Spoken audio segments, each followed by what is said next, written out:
राघवपुर नाम के गांव में एक रमेश नाम का आदमी अपने परिवार के साथ रहा करता था।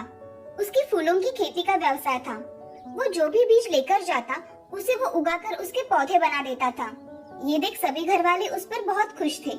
एक दिन रमेश का मित्र समर वहाँ आता है और रमेश से, रमेश, इस साल भी तुमने फूलों की खेती की है। इस साल तुमने नया क्या लगाया है खेती में? मैंने इस साल ट्यूलिप्स के भी फूल लगाए हैं। देखते हैं कैसे आते हैं। मैंने हाथ से कोई बीज लगाया और उसे फूल नहीं आया। ऐसा कभी हुआ है क्या? हाँ, ये बात तो सच है रमेश, तुम्हारे हाथ में जादू है। अच्छा, ये लो, मैंने तुम्हारे लिए कुछ अलग फूलों के बीज लेकर आया हूँ। धन्यवाद समर, तुम सच में मेरे दोस्त हो। ऐसा कहकर समर कुछ काम से वहाँ से चला जाता है। कुछ समय बाद रमेश वो बीज अपने खेत में लगा देता है और कुछ महीनों बाद उसे बहुत सुंदर गुलाब के फूल आते हैं। उसे देख रमेश बहुत खुश हो जाता है। वो गुलाब के फूल अलग अलग रंग के थे। उसे देखकर बहुत से लोग फूल लेने के लिए आया करते थे। ये देख उस गांव का साहूकार मोहनलाल मन में, ये रमेश तो बहुत ही तरक्की कर रहा है। छोटी सी खेती लेकर आज कितने अच्छे दाम में फूल बेच रहा है। इसका ना कुछ करना ही पड़ेगा। ऐसा मन में सोचकर साहूकार रमेश के खेत के पास चला जाता है। तभी साहूकार मोहनलाल रमेश से, अरे रमेश, कैसे हो? अच्छा हूँ साहूकार जी, आप कैसे हो? और यहाँ कैसे आना हुआ आपका? कोई काम हो तो बताइए। अरे मेरा कुछ काम नहीं है। मैंने तुम्हारे खेती में अच्छे गुलाब देखे तो उन्हें देखने के लिए चला आया बस। आइए ना साहूकार जी, मैं आपको अलग अलग फूल दिखाता हूँ।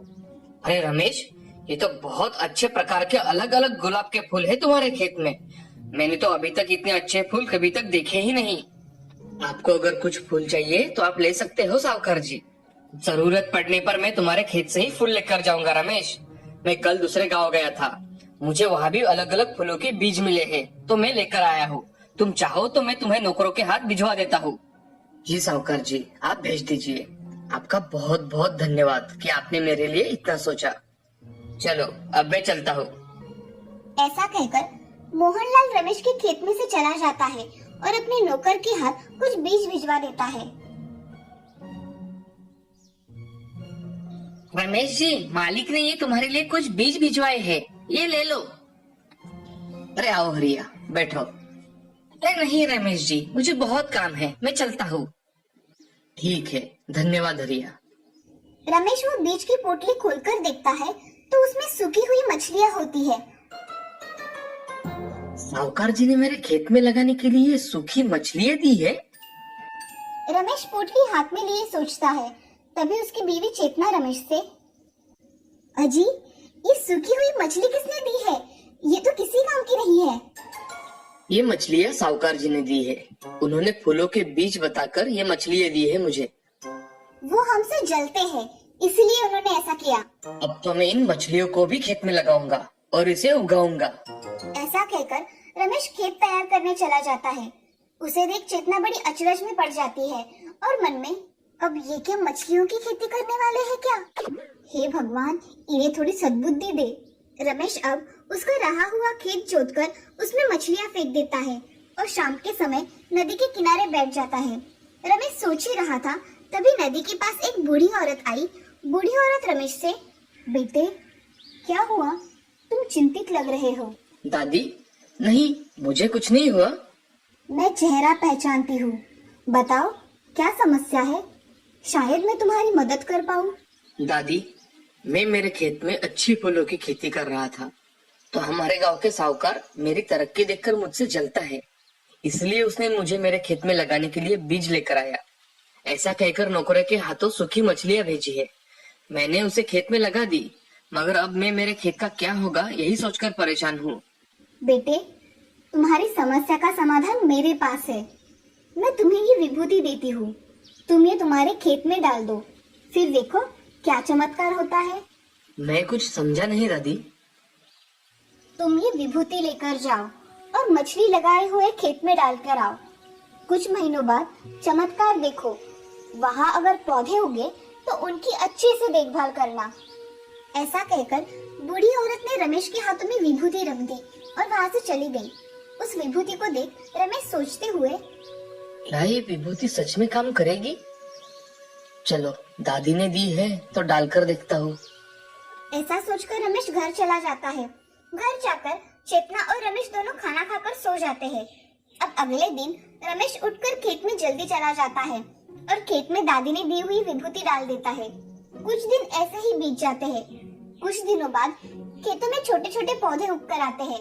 वो देख रमेश बहुत खुश हो जाता है और अपनी पत्नी चेतना से, अरे ये देखो, मैंने दादी की बात मानकर इस खेत में विभूति डाल दी थी और आज देखो उस खेत में छोटे छोटे पौधे उग कर आए हैं। हाँ, अब सच कह रहे हैं, उस बूढ़ी दादी ने हमारी बहुत मदद की है। ऐसा कहकर रमेश अपने खेती का अच्छी तरह से ध्यान रखा करता था। 3 महीने हो जाने के बाद रमेश एक पौधा उखाड़ के देखता है। तभी उसके नीचे कुछ मछलियां लगी हुई दिखाई देती है। रमेश उन मछलियों को तोड़ने लगता है। तभी उसे महसूस होता है कि वो कोई साधारण मछली नहीं है, उसका रंग सोने जैसा है। वो उसे तोड़कर एक टोकरी में डालता है। तभी वो मछलियां चमकने लगती है। तभी रमेश का दोस्त राघव वहाँ आ जाता है। राघव रमेश से, रमेश, तुमने तो चमत्कार ही कर दिया। खेत में मछली की खेती करके दिखाई। ऊपर से ये मछलियाँ मुझे सोने की लग रही है। सोनार के पास जाकर देखना पड़ेगा। राघव, तुम सच कह रहे हो, मुझे भी ये सोने की मछलियाँ लग रही है। चलो हम इसे सोनार के यहाँ लेकर जाते हैं। ऐसा कहकर रमेश और राघव सोनार की दुकान में चले जाते हैं। तभी सोनार देखता है तो वो सच में सोने की मछली होती है। उन 4 मछलियों को बेचकर रमेश के पास बहुत पैसा आ जाता है।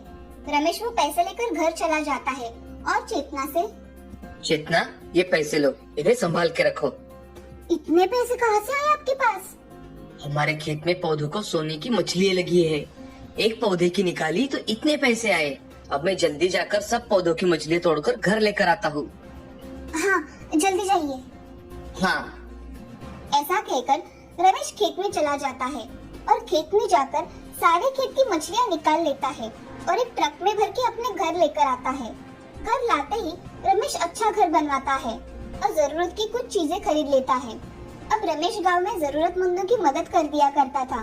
ये बात तो जैसे पूरे गांव में फैल गई और साहूकार मोहनलाल मन ही मन बहुत दुखी हुआ। वो मन में, मैंने उसका बुरा करने के हेतु ऐसा किया था, मगर उसका नसीब इतना अच्छा है कि सोने की मछलियाँ खेत आ गई। ऐसा सोचकर वो बहुत दुखी होता है। इधर रमेश सारे गांव वालों को कुछ पैसे बांटकर उनकी तकलीफें दूर करने की कोशिश करता है। अब मोहनलाल के दिमाग में एक अच्छा विचार आता है। वो सारे गांव वालों से कह देता है कि, सुनो गाँव वालों, रमेश को मछली उगाने के बीज मैंने ही दिए थे। जिसको चाहिए वो लेकर जाओ।